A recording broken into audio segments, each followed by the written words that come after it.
جب میری شادی ہونے لگی، یعنی میرے رشتے کی بات چلنے لگی، میرے تایا نے ہمیں منع کیا کہ جس شخص سے تم لوگ رشتے کی بات کر رہے ہو وہ گھرانہ ٹھیک نہیں ہے۔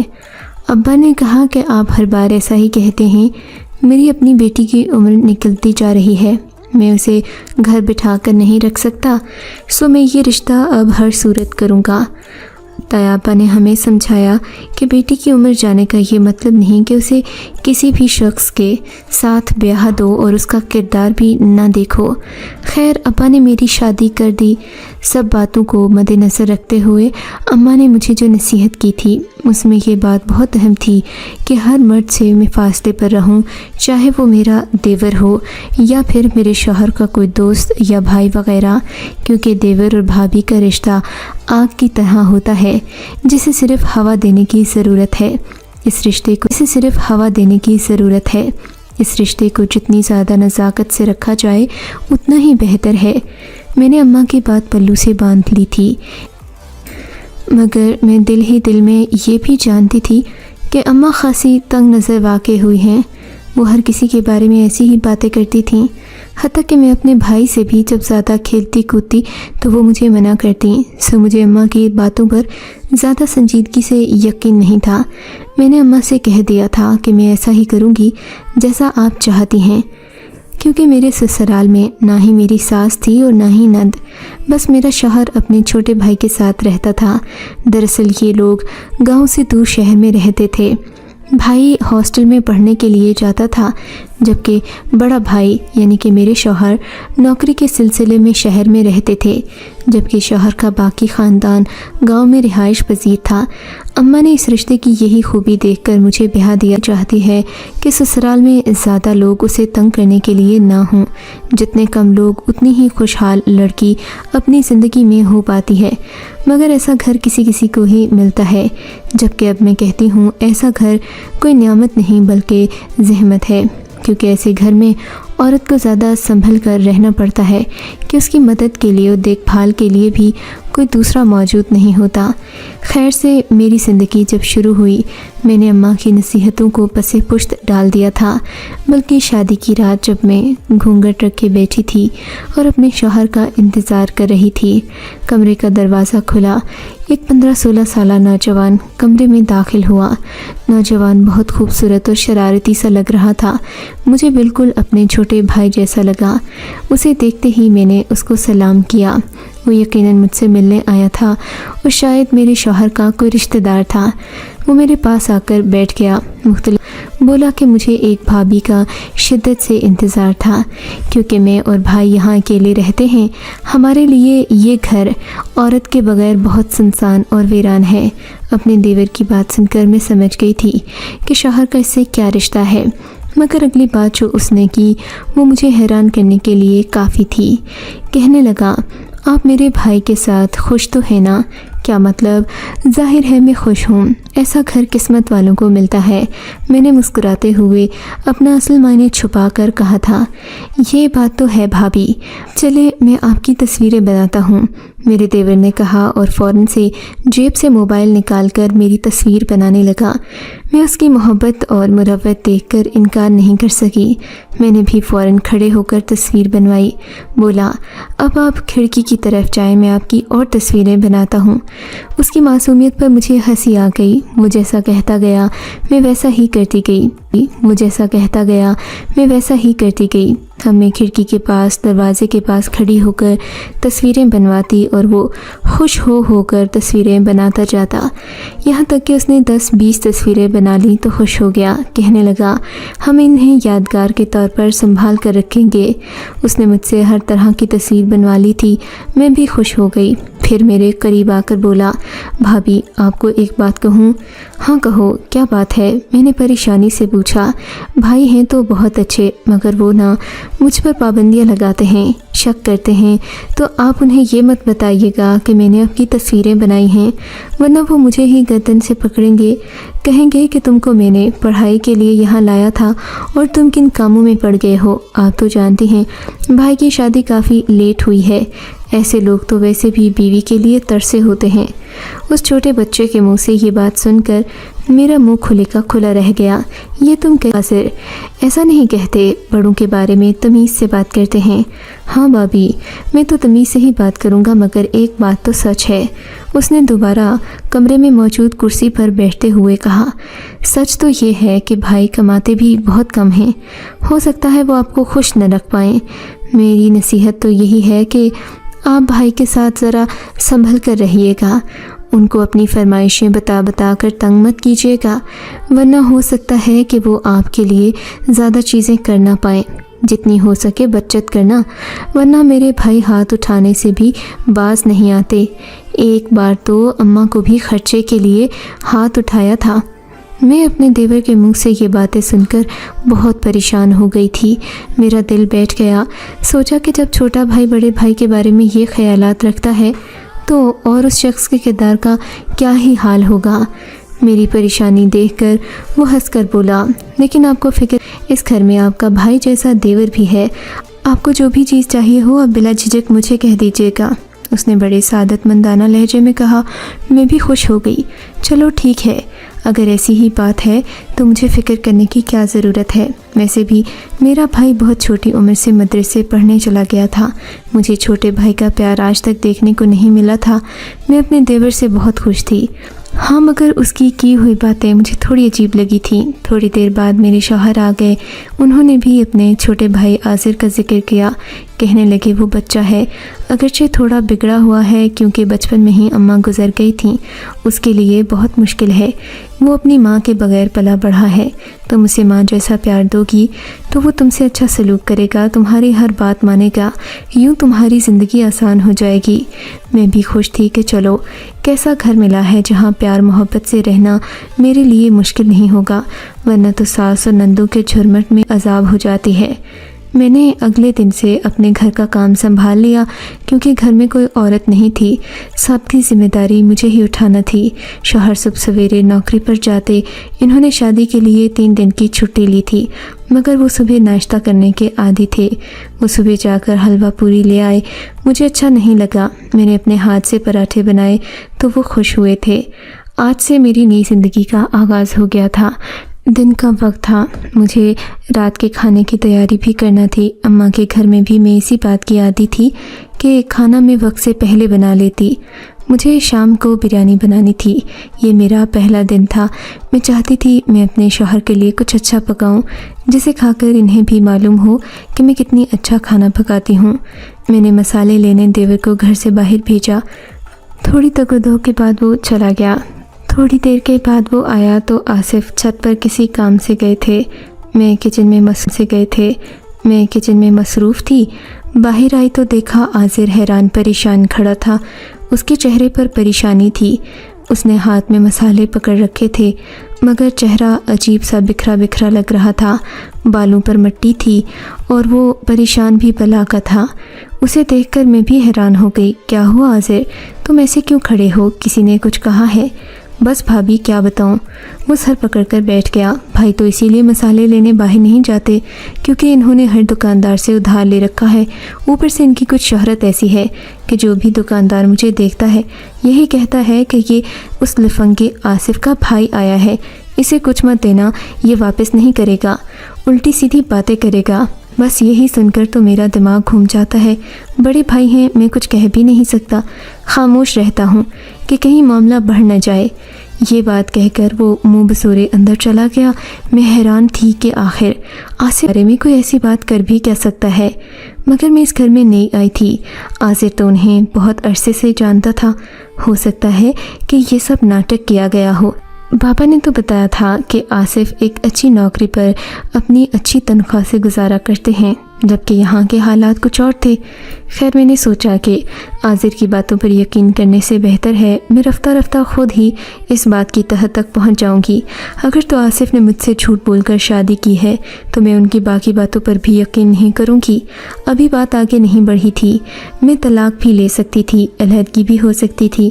مسئلہ نوکری کا نہیں تھا، مسئلہ اس بات کا تھا کہ مجھ سے جھوٹ بولا گیا تھا۔ میرے تن بدن میں آگ لگ گئی تھی۔ میں نے دن بدن اپنے اپنے شوہر پر نظر رکھنا شروع کر دی تھی، مگر آصف صبح 8 بجے جاتے اور شام کو جلدی ہی گھر واپس آ جاتے۔ ان پر شک کرنے والی کوئی بات نہیں تھی۔ دیور نے مجھ سے کہا تھا میں ان سے کوئی چیز مانگ کر دیکھوں مگر وہ بھی وہ وقت پر ہی لے آئے تھے۔ اب میرے پاس شک کرنے کی کوئی گنجائش بچی نہیں تھی۔ مجھے لگا شاید عاذر نے جذباتی ہو کر ایسی باتیں کہی ہیں۔ بعض اوقات چھوٹوں کے دل میں بڑوں کے لیے میل آ ہی جاتا ہے، کیونکہ آج تک آصف نے عاذر کے بارے میں کوئی منفی بات نہیں کی تھی۔ وہ ہمیشہ اپنے بھائی کا نام محبت، شفقت اور عزت سے ہی لیتے تھے۔ پھر نہ جانے کیوں عاذر اپنے بھائی سے بہت بدگمان تھا۔ بہرحال میں خاموش ہو گئی۔ اگلے دن کی بات ہے، میں صحن میں کھڑی جھاڑو لگا رہی تھی کہ عاذر اسی طرح صحن میں آ گیا۔ بولا، آصف بھائی کہاں ہیں؟ مجھے ان سے ضروری بات کرنی ہے۔ کیوں، اب کیا ہوا؟ میں نے حیرت سے پوچھا۔ آج بھی آصف بھائی نے کسی لڑکی کو چھیڑا ہے۔ اس کے بھائی مجھ سے آ کر باتیں کر رہے تھے۔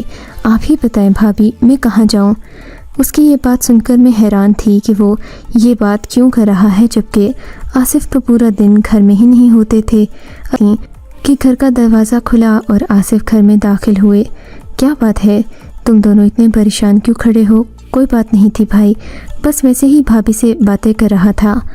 عاصف نے گھبراتے ہوئے کہا، نہیں، یہ باتیں نہیں کر رہا تھا، بلکہ بتا رہا تھا کہ آپ نے آج پھر کسی لڑکی کو چھیڑا ہے اور اس وجہ سے عاذر سے لڑکے آ کر طرح طرح کی باتیں کرتے ہیں۔ نہیں بھائی، ایسی کوئی بات نہیں ہے۔ عاذر نے مجھے چپ رہنے کا اشارہ کیا۔ میں نے بھی سوچا اچھا موقع ہے، اپنے دیور سے اس بات کی تفصیل تو سنوں، آخر یہ سچ ہے یا جھوٹ، کیونکہ آصف بظاہر تو بہت اچھے، شریف اور نفیس انسان نظر آتے تھے۔ ایسا کیسے ہو سکتا تھا کہ وہ اتنے ہی برے، بدکردار اور کنجوس کنگال نکلیں؟ آخر کو میں اپنے شوہر کی بے عزتی کیسے برداشت کرتی؟ میں چپ رہنے والی تو نہیں تھی۔ عاذر بار بار مجھے اشارہ کرتا کہ چپ رہیں۔ بالآخر جب میں چپ نہ ہوئی تو اس نے مجھ پر ہی الزام لگا دیا۔ بولا کہ بھابھی خود مجھ سے یہ باتیں کرتی ہیں کہ آپ اسے خرچہ نہیں دیتے۔ میں عاذر کا منہ دیکھنے لگی۔ عاذر، تم یہ کیسی باتیں کر رہے ہو؟ میں نے ایسا کب کہا؟ میں حیران کھڑی عاذر سے پوچھ رہی تھی، جبکہ بھول گئی تھی کہ عاذر کے ساتھ آصف کا خون کا رشتہ ہے۔ میں تو 2 دن پہلے اس گھر میں بیاہ کر آئی تھی۔ پھر کیا تھا؟ آصف نے مجھ پر یقین نہیں کیا اور عاذر نے وہ الزام لگائے کہ میں سنتی ہی رہ گئی، بول کچھ نہیں پائی تھی، کیونکہ اتنے گھناؤنے الزام شاید کسی اجنبی نے بھی مجھ پر لگانے کا سوچا بھی نہ ہو جتنے کہ عاذر نے لگا دیے تھے۔ وہ آصف سے کہنے لگا کہ میں اس کی ہمدردیاں بٹورنے کے لیے اسے طرح طرح کے قصے سناتی ہوں، اپنی مظلومیت کی باتیں کرتی ہوں تاکہ وہ مجبور ہو کر مجھے ہمدردیاں دے اور میرے لیے مختلف چیزیں لا کر دے۔ عاذر نے یہاں تک کہہ دیا کہ وہ مجھے مختلف تحفے لا کر دیتا رہا ہے اور یہ بھی کہ میں اسے خود بھی منگواتی رہی ہوں۔ یہ بات میرے تو تن بدن میں آگ لگ گئی۔ میں نے اپنے شوہر کے سامنے ہی عاصر کے چہرے پر تھپڑ دے مارا۔ میں ابھی قرآن پر ہاتھ رکھ کر کہہ سکتی ہوں کہ جو تم نے بولا وہ بالکل جھوٹ بولا۔ میں نے تمہیں اپنے چھوٹے بھائی کی طرح سمجھا، مگر تم تو آستین کے سانپ نکلے۔ تم نے مجھ سے کیا باتیں کی اور اب تم مومن بن رہے ہو؟ میری بات پر عاصر رونے لگا۔ اپنے چہرے پر ہاتھ رکھے وہ بھائی کی طرف دیکھنے لگا تو آصف مجھے بازو سے گھسیٹ کر اندر لے گئے اور پھر کہنے لگے، عاصر ماں باپ کے بغیر پلا بڑھا ہے۔ میری سوتیلی ماں نے بھی اس پر بہت ظلم کیے ہیں۔ میں نہیں چاہتا کہ اب تم بھی اس پر اتنے ہی ظلم و ستم کرو۔ وہ چھوٹا بچہ ہے، تمہیں شرم نہیں آئی؟ تم اسے اپنے جال میں پھنساتی رہی اور اسے ورگلاتی رہی۔ بس سوائے حیران ہونے کے میں اور کچھ نہیں کر سکی۔ تھوڑی دیر کے بعد میں یہ بات بھول چکی تھی، کیونکہ مجھے گھر کے اور بھی کام کرنا تھے، مگر اس بات نے جو مجھے سبق دیا تھا وہ میں ہرگز نہیں بھولی تھی۔ میں نے سوچ لیا کہ میں آئندہ کبھی بھی عاصر کی بات پر نہ ہی یقین کروں گی نہ اس سے زیادہ بات چیت کروں گی، بس ایک فاصلے پر رہوں گی۔ مگر ایسا کب ہی ہونا تھا۔ میں نے جب سے فاصلہ رکھنا شروع کیا تھا، عاصر مجھے ایسی نگاہوں سے دیکھتا جیسے کھا جائے گا۔ ایک دن آصف کے گھر سے جانے کے بعد بولا، میں تم سے ایسا بدلہ لوں گا شاہین کہ تم تڑپتی رہ جاؤ گی، تم کہیں کی نہیں رہو گی، اور تم دیکھ لینا میں اپنے تھپڑ کا بدلہ کبھی نہیں چھوڑوں گا، تمہیں اس زمانے بھر میں ذلیل و رسوا کروں گا۔ تمہارا بھائی کیا، تمہارا باپ بھی تمہیں منہ نہیں لگائے گا، اور شوہر، اس کو تو تم بھول ہی جانا۔ یہ کہہ کر وہ گھر سے نکل گیا۔ میں نے سوچا تھا میں ہر طرح سے محتاط رہوں گی، مگر اگلی ہی رات وہ ہو گیا جو میں نے سوچا بھی نہیں تھا، اور میری زندگی کا سورج ہمیشہ کے لیے غروب ہو گیا۔ ہوا یوں کہ رات کے تقریباً 2 بجے مجھے سخت پیاس لگی۔ میں پانی پینے کے لیے اٹھی۔ جگ میں پانی نہیں تھا، حالانکہ میں ہر روز پانی پی۔ اس دن پانی نہ تھا۔ میں بہت پریشان ہوئی کیونکہ رات کے وقت کمرے سے نکلنا مجھے بہت خوفناک لگتا تھا۔ ایک تو اس گھر میں روشنی بھی بہت کم تھی، رات کے وقت مکمل اندھیرا چھا جاتا، مگر پیاس اتنی لگی تھی کہ سوچا باہر چلی ہی جاؤں ورنہ رات بھر نیند نہیں آئے گی، یوں ہی جاگتی رہوں گی تو فائدہ نہ ہوگا۔ یہی سوچ کر کمرے سے باہر قدم رکھا، اور یہی میری سب سے بڑی غلطی تھی۔ اسی وقت چھلانگ کی آواز آئی اور پھر گھر میں شور سمجھ گیا، ایک ایسی ہلچل جس نے مجھے حواس باختہ کر دیا۔ میں باہر کی طرف بھاگی اور اتنے میں میرے کمرے کا دروازہ کھلا۔ آصف باہر آئے۔ آصف نے جلدی سے صحن میں روشنی کر دی اور یوں میرے سامنے حقیقت ایسی کھلی کہ میں اپنی آنکھوں پر یقین نہیں کر سکی۔ صحن سے ایک لڑکا بھاگا اور دیوار پھلانگتا ہوا دوسری طرف چلا گیا۔ یہ دیکھ کر میں ہکا بکا رہ گئی۔ یہ کون تھا؟ بھائی، دیکھ لیا آپ نے، دیکھ لیا اپنے اندھے بھروسے کا انجام۔ بھابھی پہلے دن سے ہی کسی لڑکے سے ملتی رہی ہے، یہ دیکھو تصویریں، میں نے انہیں خود رنگے ہاتھوں پکڑا ہے۔ یہ کہہ کر آصف نے مجھ پر الزام لگانا شروع کر دیے، اور پھر دیکھتے ہی دیکھتے آصف کے چہرے کا رنگ بدل گیا۔ انہوں نے کھڑے کھڑے مجھے طلاق دے دی۔ میں تو سوچ نہیں سکتی تھی کہ آصف اتنے بھی سنگ دل نکلیں گے۔ میری آنکھوں میں آنسو تھے۔ اماں ابا نے مجھے کس مان سے بہا کر بھیجا تھا، اور میں کتنی ذلیل و رسوا ہو کر یہاں سے جا رہی تھی۔ لیکن بھائی، آصف کا یکدم جیسے موڈ ہی بدل گیا ہو۔ آپ نے دیکھا، یہ لڑکا چھوٹا سا تھا، بالکل کم عمر، یہ تو مجھ سے بھی کم عمر لگتا تھا۔ تمہارے کہنے کا مطلب کیا ہے؟ آصف نے کہا۔ کیا پتہ وہ شرارت کر کے آیا ہو؟ تو پھر یہ تصویریں؟ آصف حیرت میں تھے۔ تصویروں کا کیا ہے بھائی، یہ تو مجھے کسی نے بھیجی تھیں۔ لگتا ہے کہ کسی نے ان تصویروں کو بھابھی کے خلاف استعمال کیا ہے۔ اب وہ افسوس کرنے لگا، ہمدردیاں سمیٹنے لگا۔ ہاں، ایسا بھی تو ہو سکتا ہے۔